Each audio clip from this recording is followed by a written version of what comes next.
أهلا بكم. تؤكد نجاحات أصحاب الهمم أن الإعاقة الحقيقية ليست سوى أن يعيش المرء بلا هدف وبلا حلم. صحيح أن هذا الهدف أو الحلم قد لا يرى النور من دون إرادة حقيقية لتشم الصعاب، هكذا تقول التجارب بغض النظر عن الظروف والعقبات. أحيانا تكون الظروف والعقبات ذاتها حافزا على التميز ودافعا للإبداع. من تجارب أصحاب الهمم ما هو ملهم للجميع، منهم من وضع بصمته الخاصة المميزة ومنهم من زرع الإيجابية وبث النجاحات. أصحاب الهمم هنا في الإمارات وفي أغلب أرجاء العالم تركوا أثرا طيبا وفي مجتمعاتهم وبقوة الإرادة وعلو الهمم. ضيفنا اليوم في هذه الحلقة من برنامج قابل للنقاش هو السيد ريتشارد برنشتاين الكفيف، الذي بوأته تجربته الثرية والفريدة عضوية المحكمة العليا بولاية ميشيغان الأمريكية. برنشتاين حاصل على شهادة الدكتوراه في القانون من جامعة نورث ويسترن وأستاذ جامعي موهوب، حاصل على العديد من الجوائز والتكريمات، ناشط في هموم أصحاب الهمم، وفوق كل ذلك حريص على ممارسة رياضة العدو وحريص على المشاركة في سباقات الماراثون الرياضية الطويلة. القاضي والأستاذ والعداء برنشتاين هو أفضل من يتحدث عن نفسه وعن تجربته، فهو خطيب مفوه وأيضا هو قاض. في هذه الحلقة نرحب بك سيادة القاضي ريتشارد برنشتاين، حلقة بعنوان أصحاب الهمم تجربة تحدي الصعاب. القاضي برنشتاين، تابعت حديثك في تيد توك بسنسناتي عام 2015. بدأت هذا الحديث بالقول: ولدت كفيفا ولكنني مبارك. لماذا وكيف وصلت إلى نتيجة أنك مبارك؟ You are blessed. Wow, what a beautiful question. And I just want to start by saying how much I love being in this Islamic country.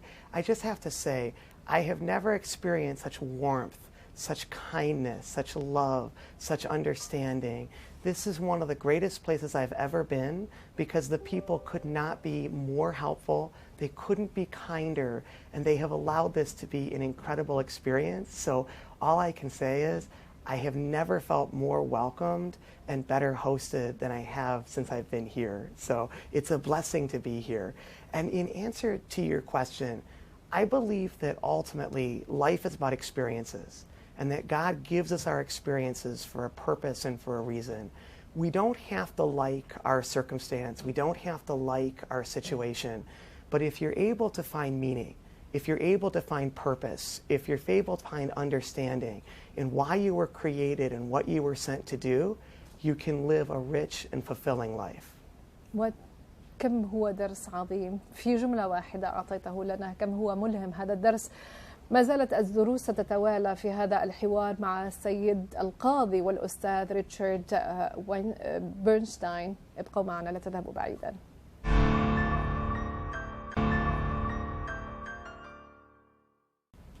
مرحبا بكم من جديد. حوارنا الليلة مع الملهم السيد والقاضي ريتشارد برنشتاين، يأتينا من المحكمة العليا بولاية ميشيغان. في البداية ربما من المهم أن نعرف منك، أن يعرف المشاهد العربي، كيف حققت هذه المكانة التي عجز عن تحقيقها الكثير من المبصرين؟ محامٍ ناجح، أستاذ بجامعة ميشيغان، وقاضٍ بمحكمتها العليا، وقد ولدت كفيفا.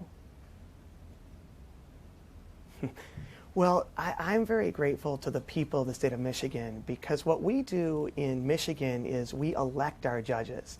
So there's 11 million people who live in our great state, and those people had to decide that they wanted a person of determination to represent them on the court. And ultimately, the reason I'm so excited about this position is because this was the first time in the United States this had been done. The idea of having a person with no vision serving on the state's highest court was a novel concept. And so people were curious to see what the reaction would be. But ultimately what occurred was people all across Michigan felt that having a disability ultimately allowed for you to understand struggle. And ultimately through struggle, through challenge, through adversity, you're able to connect, empathize, and ultimately have a better understanding of the decisions you're making and how they're going to impact those who come before you. تبدو أن ولاية ميشيغان قد احتضنتك منذ البداية، ربما بقوانينها بتشجيعها لشخص كفيف أن يواصل مسيرته وأن يحقق أحلامه. سؤالي: لماذا اخترت تخصص صعب متطلب كالقانون؟ لماذا المحاماة والقضاء كمسيرة مهنية؟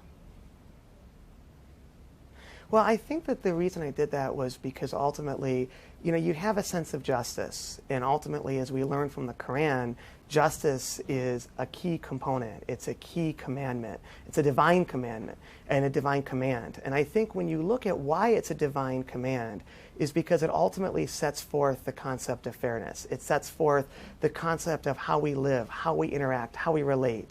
But the way that I saw it was I felt that through my life experiences, that having some challenges, that being born blind, that having to know struggle, that having to deal with, diversity, I felt it gives you a certain perspective. It gives you a certain understanding. I mean, why else is God going to give us challenges but for to take that and do something with it? Why else is he going to make your life difficult but to give you the chance to take that, to find some passion, to find some mission? An easy life doesn't always correspond to a good one. Often those who have to live with challenge, they're not always going to be the happiest, but they're going to be the people that live knowing that they're here to do something. And I think people with determination that live here, they have that potential, they have that awareness. People of determination know what they can accomplish, they know what they can achieve. They just simply have to have people who do not have disabilities to give them an opportunity to do it. أنت تحدثت أستاذ ريتشارد عن أصحاب الهمم، وهي تسمية خاصة بالإمارات. تحدثت أيضا عن التحديات. سنعود إلى التسمية الإماراتية لذوي الإعاقة بعد قليل، ولكن أود أن نواصل معك في تجربتك الشخصية التي هي حلقات متتالية من التحديات. في أغسطس عام 2012 تعرضت لحادث مروع. دراجة تسير بسرعة فائقة فقد سائقها السيطرة، صدمتك ورمتك في النهر. أقعدتك هذه الحادثة 10 أشهر في المستشفى. ما الذي افتقدته خلال هذه التجربة المؤلمة؟ ما الذي تعلمت منها؟ Well, I think that's a really great question. I mean, I've been blessed. I've completed 24 marathons and a full Ironman competition. And at the time of the accident, I had done 17 marathons. And I was in excellent condition. I was in excellent shape. And when I got hit by the bicyclist, it was a catastrophic injury. And it was a very long process because you had to start all over again. Here you are, you've done all these marathons, you've done an Ironman, and then you have to start from the very beginning. And you have to learn how to walk again. And you have to struggle through that, and you have to work past it. And I think what you come to realize when that happens is that you have to learn, when you have a catastrophic injury, how to live with pretty significant pain. And when you have chronic pain, it's always there. It faces you in the morning, it faces you in the evening, it faces you in the afternoon. So you have to learn how to work with it, and you have to learn how to live with it. And I think it's just metaphoric in the sense that you just have no other option and you have no other choice. But the key to it is that you don't always have to find joy in what happens, but you have to find meaning and purpose. And very quickly, I actually launched litigation against the city of New York, not for money, but I wanted the park to be fixed. I wanted changes to be made. And ultimately, there were changes that came out of it. And I think if you're able to find a sense of mission, so you don't just simply say, okay, this is unfortunate, this is sad, this is disappointing, woe is me. If you're able to say, I'm going to take this experience and turn it into something, make it a little bit better, then when you live with the pain, you realize that as a result of the pain, something was made better for somebody else. And if you have that experience, it allows you to keep going because you see the purpose behind it. قاضي ريتشارد، مثل ما قلت أنت الآن أكملت 24 ماراثون، ولكن عندما خرجت من المستشفى شاركت في الماراثون 18 في حياتك في نيويورك. أكملت مثل ما قلت منذ قليل دورة الرجل الحديدي، وأنا ذهبت أبحث ماذا يقوم الرياضي في دورة الرجل الحديدي. للمشاهدين إليكم هذا، تتكون بهذا الترتيب دورة الرجل الحديدي من قرابة 4 كيلومتر سباحة، 180 كيلومتر ركوب دراجة، وماراثون مسافته 42 كيلومتر تقريبا. طبعا ما شاء الله مثل ما نقول بالعربية على هذه القدرة والقوة، لأنه يصعب علي أن أذهب 200 متر فقط على الأقدام. سؤالي، لماذا الرياضة؟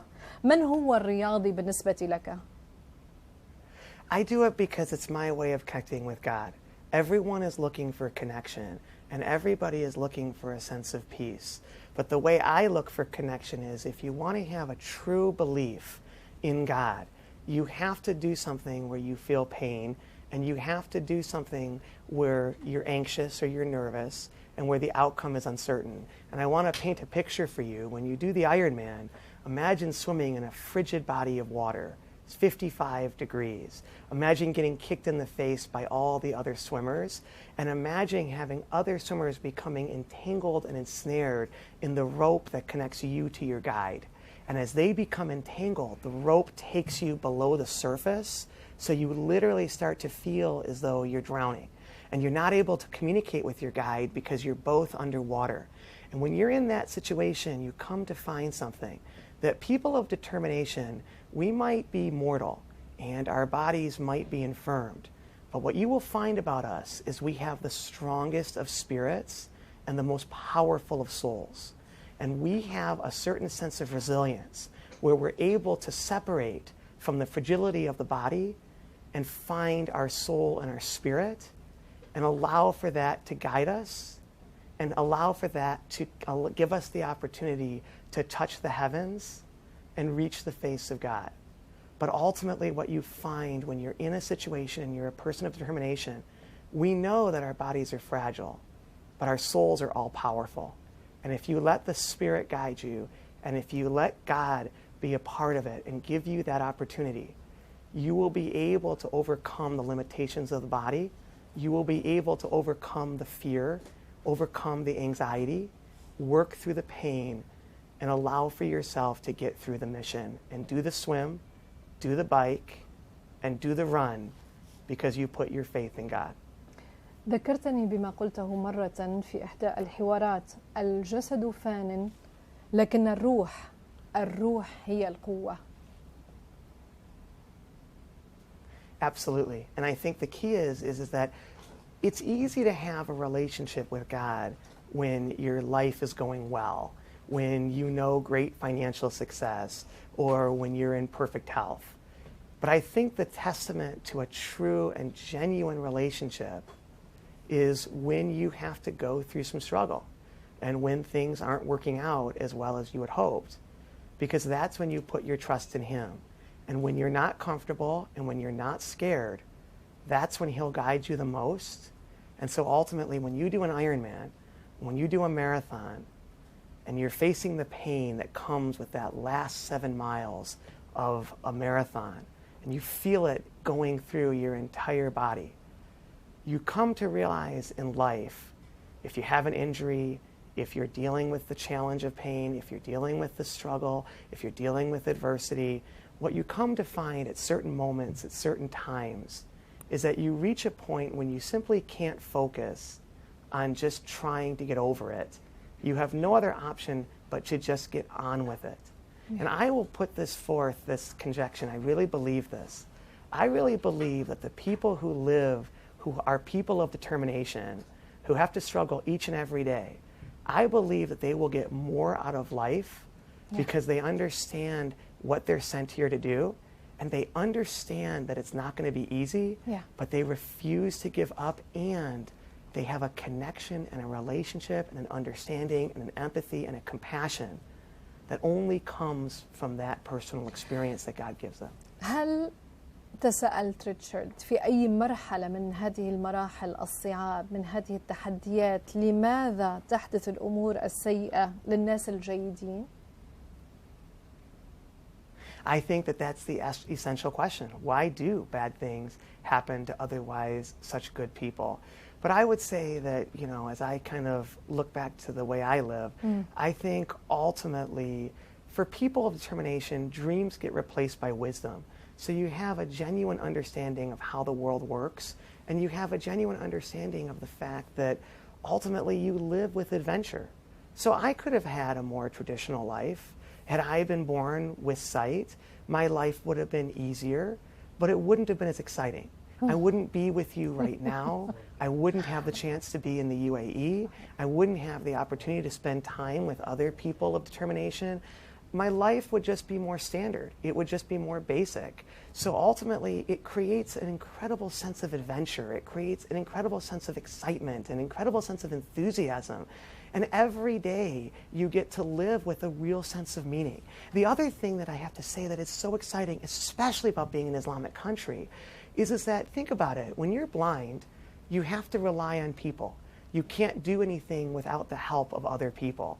And how blessed is my day that I basically get to spend it seeing the absolute best in people, having people come to assist you, having people come to help you, having people come and taking your arm and helping you cross the street.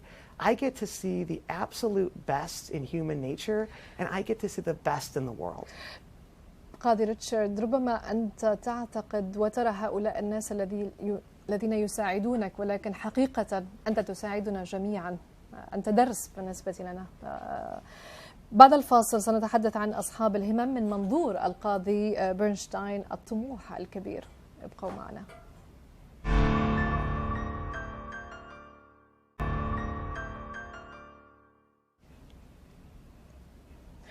أهلا بكم من جديد. نواصل هذا الحوار الشيق الممتع مع القاضي ريتشارد برنشتاين. أعود إليك. طبعا خطة غمار منافسة قوية مع العديد من الأسماء لنيل منصب عضو في المحكمة العليا بولاية ميشيغان. سؤالي كيف كسبت هذه الانتخابات؟ وطبعا في عام 2014 وكنت مرشحا عن الحزب الديمقراطي. ليست سهلة وليست هينة. So the way it works is that you have to campaign across the entire state. There's 11 million people who live in our state, and it's a traditional election. It's basically, it would be analogous to running for Senate or Congress or one of those types of posts. And literally the entire state votes. So you have 11 million people you have to reach. And what was interesting was that when I went around the entire state, I would sit down with every newspaper, every television show, every radio show, and you'd have to explain blindness because people had genuine concerns, and that was completely appropriate, that people were curious. So wait a minute, if this person is blind, how on earth are they going to serve on our state's absolute highest court? I mean, we're the last word in all laws pertaining to Michigan. Anything from murder to rape to utility regulation to environmental regulation to child custody, we deal with everything. And so you have to allay people's concerns about, well, how can a blind person perform this job? How can you keep up with the materials? How can you understand a crime scene? How can you appreciate evidence? How can you understand people's facial expressions if you can't see them? You know, how on earth is this going to possibly work having a blind person occupying this position?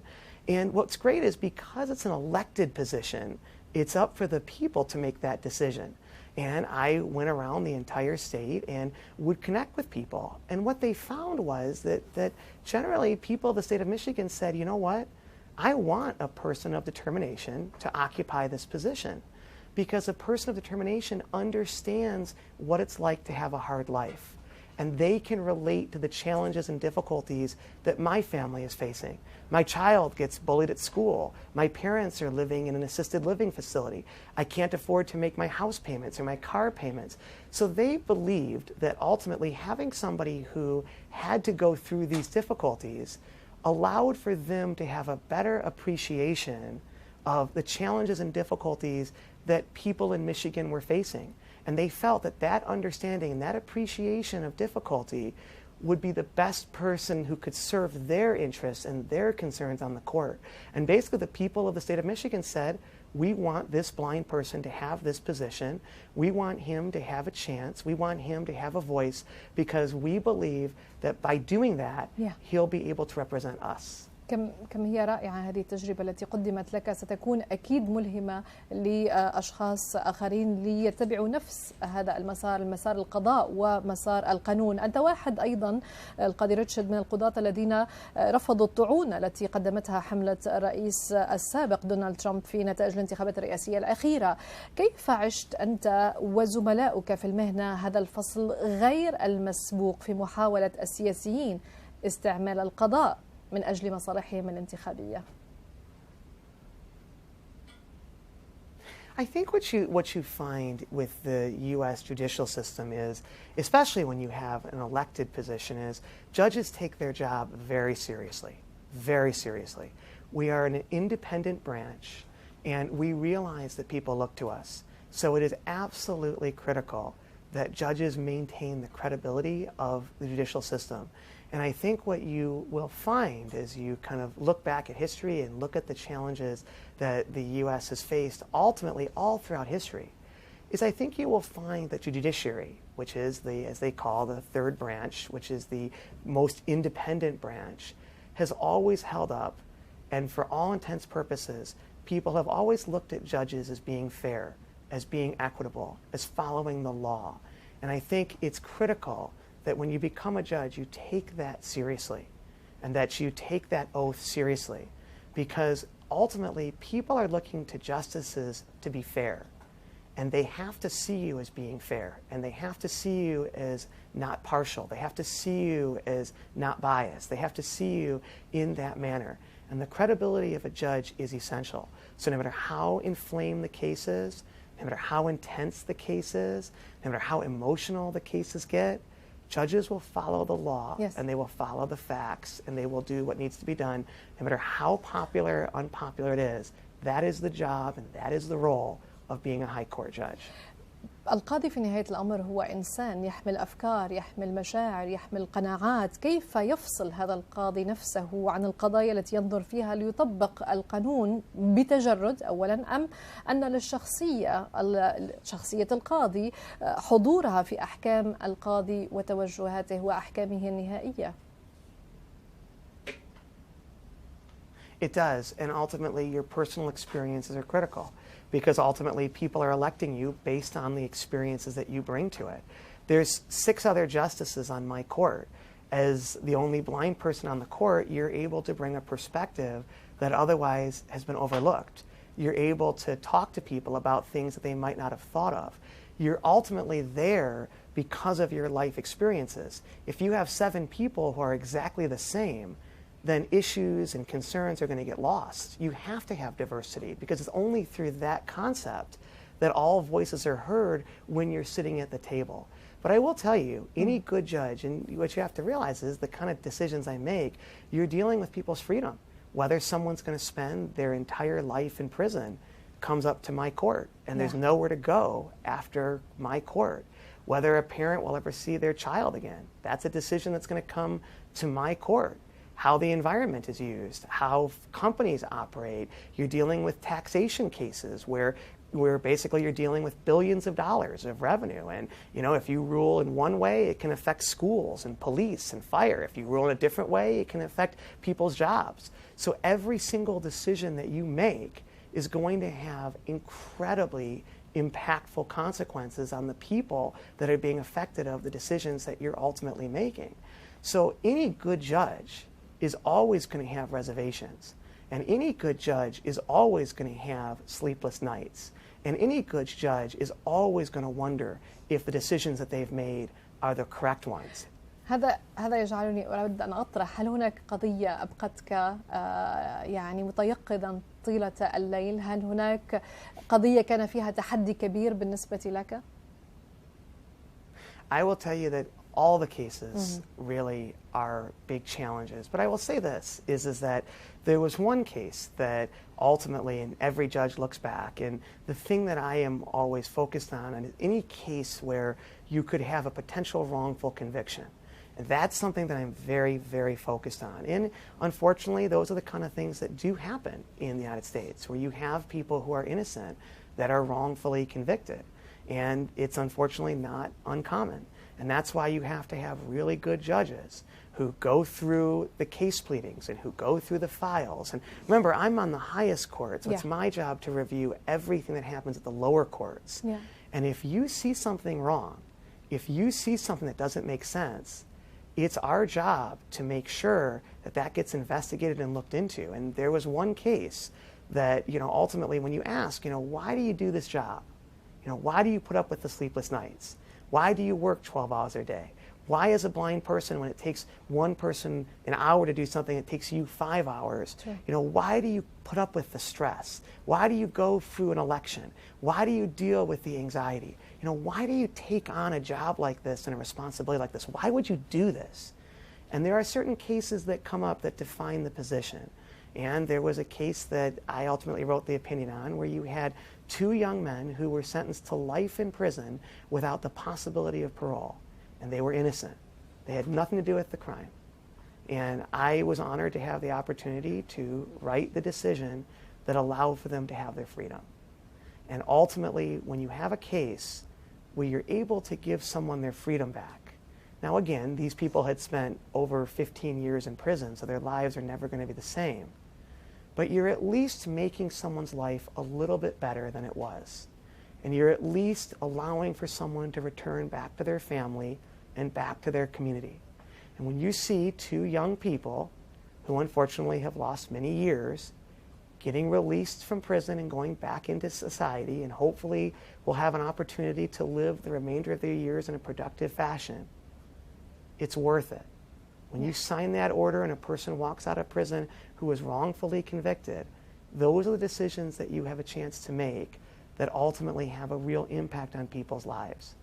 And every day, you're given that opportunity. Every case, you have the chance to do something for somebody else. But it requires intense work. It requires intense, exhaustive preparation. You have to understand, as I was saying before, if it takes you 1 hour to do something, it takes me 5 hours to do the exact same thing. So I just want to kind of give you a very quick example. Every Wednesday in Lansing, Michigan, we have what's called conference. Conference is when we decide which cases we're going to hear and which cases we're not going to hear. Yeah. We usually have about 25, 26 cases that are on the conference agenda. And so people say, okay, you're blind. How do you prepare for conference? How do you master all that information? Do you do it in Braille? Well, you can't use Braille because if I give you 1 textbook page, you're going to give me 65 Braille pages. So you can't Braille out the transcript of a lower court. Yeah. You can't use technology because if I'm listening to a headset, I can't hear the conversation that my colleagues are having. So do you know how I prepare for each Wednesday with 26 cases? It was my next question, so answer me, please. Yes, so the answer is I memorize all the cases. Now, I can't memorize them word for word, but I will know all the key relevant legal issues on each case. So هناك شخص من يقرأ لك هذه الأوراق الوثائق؟ Yes, so I have 6 clerks. I get 1 additional clerk. All the other justices have 5. I get 6. So I get 1 additional clerk. And the way that it works is, yes, we will go through, and we will go through the case files. We will go through the briefs. We will go through the materials. And I will internalize those materials. I will memorize those materials. Now, again, I can't memorize it word for word because that's not possible. But I will know all the key legal issues of each case. And I will know that backwards and forwards. So I'll give you a quick example. The commissioner is going to say, Justices, we are now on case 18. Case 18 is a carjacking on Woodward Avenue that resulted in 2 homicides. So when I hear carjacking on Woodward Avenue resulting in 2 homicides, that's my mental trigger, and I'm able to recall the case in its entirety. Now, wait a minute, we're not done. There's one more challenge. We're a common law system, so this is where it gets even more complicated. You can't just know the facts of that specific case. You have to know all the corresponding common law cases. I have to make an argument. I have to be able to say, well, this is a conviction that should be overturned because in case A, B, and C, the court held the following things, because we use common law. So you have to bring in all the relevant cases that support your position. And then there's one other challenge. You have to know all the cases, common law, that work against you. There's going to be cases that are not in your favor. Yeah. So not only do you have to know the case that you're deciding, but you have to know all the relevant cases that work for you, and you have to know all the relevant cases that work against you, so you can make your argument to your colleagues as to why you feel the court should vote a certain way as it pertains to a person's life. ولديك ملكة لا يملكها الكثير من الناس وأنا منهم، وهي ملكة الذاكرة. يعني لا أذكر ماذا افترضت اليوم صباحا مثلا، فما شاء الله تتذكر قضايا ووثائق وتحفظها عن ظهر قلب، فهذه ملكة من الله سبحانه وتعالى، حباك الله بها. سأفتح الآن ملف وهو ملف ذوي الإعاقة. وخلال هذه الحلقة قاضي ريتشارد، أنت استعملت كلمة أصحاب الهمم، هي التسمية التي اعتمدتها دولة الإمارات منذ سنوات بدل تسمية ذوي الإعاقة، وهي التسمية الموجودة في الأمم المتحدة وفي العالم وفي أمريكا أيضا. لماذا اعتمدت هذه التسمية خلال هذه الحلقة، وحتى عندما نتحدث خارجا وفي جلسات جانبية تتحدث بكلمة أصحاب الهمم، لماذا أعجبتك؟ I love this expression. I love it, I love it, I love it. Because it really defines who people who face challenges are. They are people of determination. They are people who don't have a choice. They are people who don't have an option. They are people who have to live life in a certain capacity. But if you know a person of determination, there is one thing I can promise you about them. They are people who never give up. They always keep going. They refuse to stop. And ultimately, I will tell you this, they are the people that have the absolute closest connection to God, because they are the people who are empathetic, are understanding, are compassionate, but most importantly, they are the people that understand that level of purpose. They understand why they are created and what they are sent here to do. And ultimately, they understand that life is about mission and finding that mission. But most importantly, the reason that it's such a fantastic description is because it defines their spirit, their energy, their enthusiasm, their tenacity, and their overall resilience. And ultimately, they are the people that will live and experience more out of life, because they are the people that will live life at its essence and live life to its absolute fullest extent. رائع. بعد الفاصل، أصحاب الهمم، الإرادة والطموح. ابقوا معنا.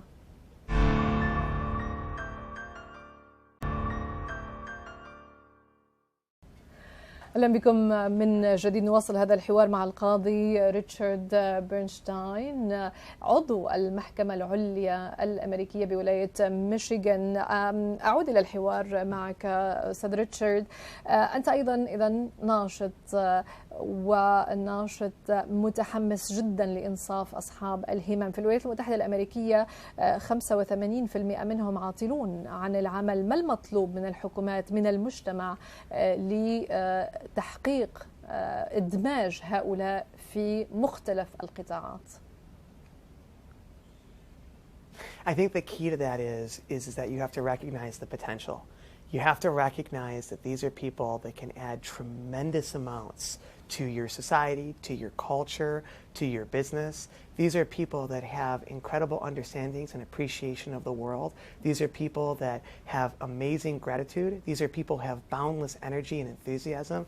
I think it really starts with, for all intents and purposes, it really starts with people who are able-bodied, understanding and appreciating the potential of people of determination, and understanding how they can, contribute to the culture and contribute to the people.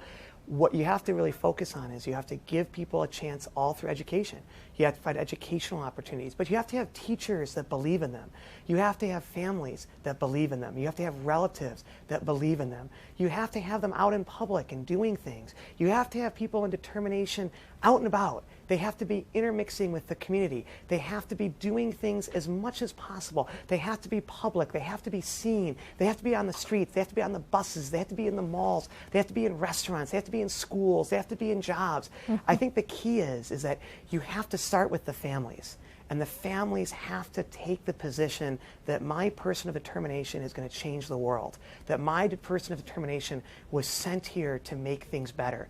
And the families have to encourage. They have to get excited. They have to inspire. But most importantly, they have to make sure that their child is introduced to the world and to the people in it. And then ultimately, educators and teachers have to realize the potential and see that God has a mission for these people and have to allow for them to reach their mission. And then ultimately, what it really comes down to is employers, people who are working in private industry, people who are working in government.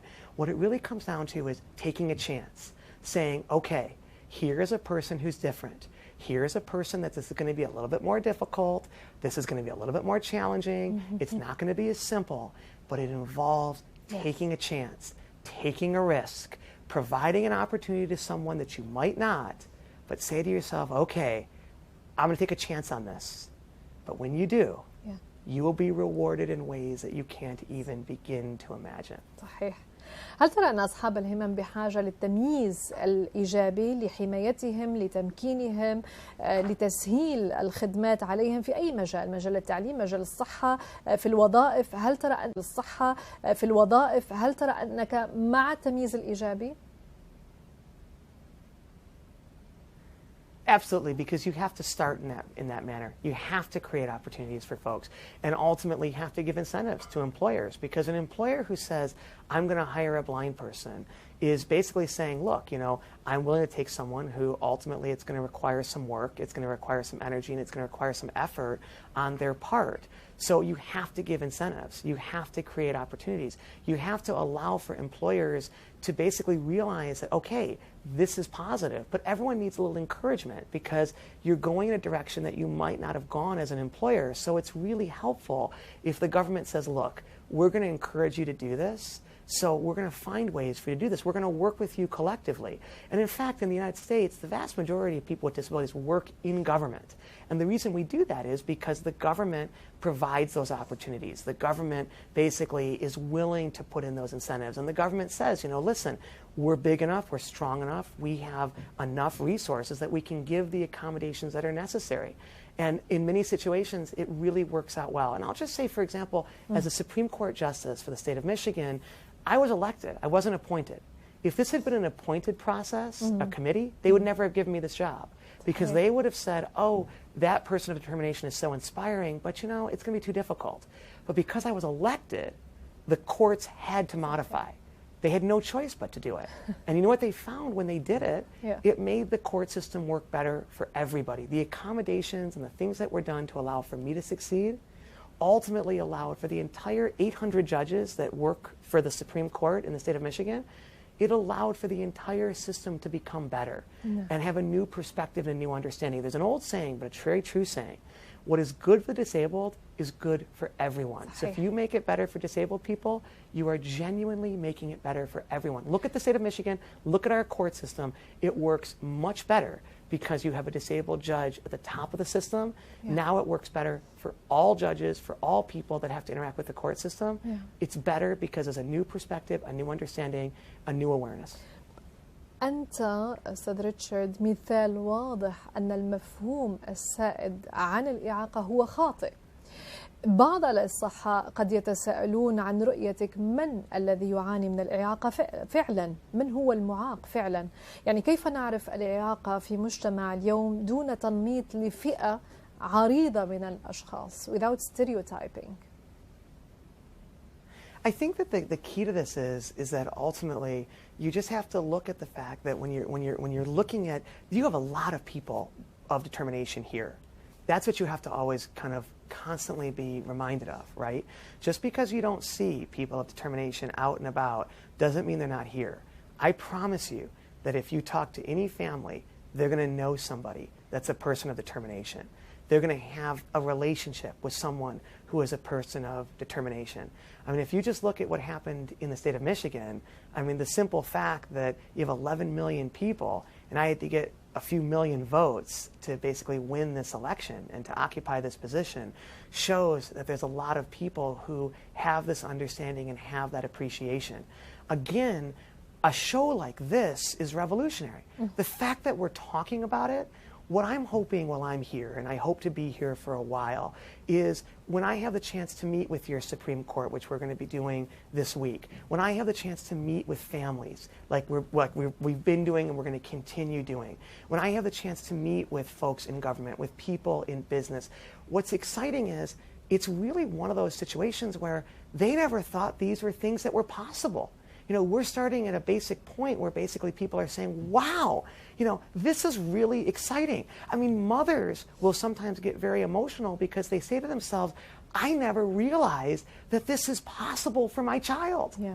I never realized that their life can take this direction. I never realized that they could live in this kind of a world. So really what you're doing is you're changing the entire narrative. We are changing the entire story. And ultimately by doing that, and while I'm here, it's my hope to meet with as many families that will meet with me, to go to as many schools that I can go to do as much as I possibly can. But most importantly, it's really starting with answering questions. People just have basic questions. Yeah. How is this possible? How can this be done? That's where you start. And ultimately, that sets your building blocks. That's your foundation. And once you set forth the fact that things are possible, then you build on that. Logistics come easy. It's easy to set the logistics. The hard thing is getting people excited about it, because once they're excited, then everything else is easy. يعني في نهاية الأمر أنت تقول أصحاب الهمم لا يريدون عطفا، لا يريدون شفقة، إنما يريدون أن يتحقق لهم التكافؤ مع الآخرين وألا يحرموا من أشياء بحجة كونهم من أصحاب الهمم. People need to be needed. They simply need to be needed. That's what it comes down to. People have to be needed. People have to have a reason. They have to have a place to go. They have to have a purpose. So ultimately, when you're talking about people of determination, this is the fundamental key thing. People of determination, again, they know what they can do. I knew I could be a judge. I knew I could be a lawyer. I knew I could be a college professor. I knew I could do 24 marathons. I knew I could be an Ironman. I knew that I could do all of these things. The biggest obstacle that people of determination have is able-bodied people who don't think they can do these things, or who don't allow them to do these things, and who don't provide the opportunity for them to do these things. We can do these things. No. We can contribute. The real message is we need folks who are not people of determination to realize our potential and to give us this chance and to give us this opportunity. And I promise you, and I swear to you, we will not disappoint. We haven't disappointed the people of Michigan. We'll never disappoint them. And also, I'll just say this very quickly. Yeah. When somebody who's a person of determination is given a chance, no matter if it's being a judge, no matter if it's having a job, no matter if it's going to school, they have so much gratitude and they have so much appreciation. And they are, you see, people who are not people of determination, they take everything for granted. صحيح. They don't realize صحيح. how much it means. But someone who is a person of determination will never take it for granted. And what happens صحيح. is when someone says to you, I'm providing you this chance, then you know what? You don't let them down. Let me just tell you something. Yeah. As a Supreme Court justice, there are people's lives in my hands every single day. And you know what? No one cares that I'm blind. It doesn't matter. If I go into conference and I'm unprepared, that's unacceptable. It's unacceptable because it's whether someone's going to live or die in prison that's being decided. So at a certain point, nobody cares if you're blind. What they care about is, are you capable and are you competent and can you do this job? Because at the end of the day, that's what matters. And ultimately, people with disabilities, people with determination, they get it, they understand it, they realize it. They just need that opportunity and that chance, and they will make it happen. عندما تقول أعطونا هذه الفرصة وسننجح ونحن قادرون على ذلك، أنا أصدقك، أنا أثق بك، وعندما أقول أنت فأنا أتحدث طبعا عن بقية أصحاب الهمم، لديهم هذه القدرة الربانية التي لا أقدر أن أفسرها، غير قادر على تفسيرها، وهي رائعة جدا. هذه القدرة على التحدي والإرادة على تحدي وتجاوز الصعاب. سؤالي الأخير قبل فقرة الأسئلة الخمسة، بكل تجاربك، بكل الحياة أو الحيوات التي مررت بها، ما هو جوهر الحياة؟ Oh, what is the essence of life? Yeah. I will tell you this. The essence of life comes down to the experiences that God gives you. Those are the essences of life. Life is never about things. It's never about objects. Life is about experiences. And the more experiences one has, the more that one gets an opportunity to truly live life. Because here's the thing. If I hadn't been born blind, if I hadn't had to go through a catastrophic accident, if I hadn't had any of these experiences, I wouldn't be a good judge. I wouldn't be merciful. I wouldn't be kind. I wouldn't be compassionate. You are given these experiences for a reason. And as we said before, you don't have to like it. You don't have to enjoy it. You don't have to always be happy. That's not what it's about. Yeah. It's about taking those experiences that God gives you and saying to yourself, okay, here's this experience. Okay, I'm going to work through this experience. I'm not going to like it. I'm not going to smile about it. I'm not going to be happy about it. But I'm going to transform it. Because I really believe that God gives us these experiences because He doesn't want us just to learn from it. He wants us to take action as a result of it. Yeah. So if you go through your life and you don't have challenge and you don't really know struggle, you are not living life. Yeah. Because you don't have the relevant experience. You don't understand pain. You don't understand loss. You don't understand hardship. But when you understand those things, you understand the challenges and difficulties that face your friends, that face your neighbors, that face your colleagues. You have a warmer heart. You have a kinder spirit. And ultimately what you do is you realize, you say, okay, you know what? I understand what happens as a result of this, and I understand how this experience has impacted me. Yeah. And all I can tell you is when I go onto the bench every single day, it is those experiences that drive me. And ultimately, I'm not happy about my, situation and the fact that I live with pain. Yeah. I don't have to love being blind. I don't have to love being injured. I don't have to love any of that. But I will tell you this. I take all of those experiences with me into being a judge. Yeah. And because of those experiences, it allows for me to do the job well, help people, have an impact. But if I didn't have those experiences, I wouldn't have that understanding, and I wouldn't be able to connect. And it's only through experiences that you are able to connect with others. Yeah. And it's only through connecting with others that you can connect with God.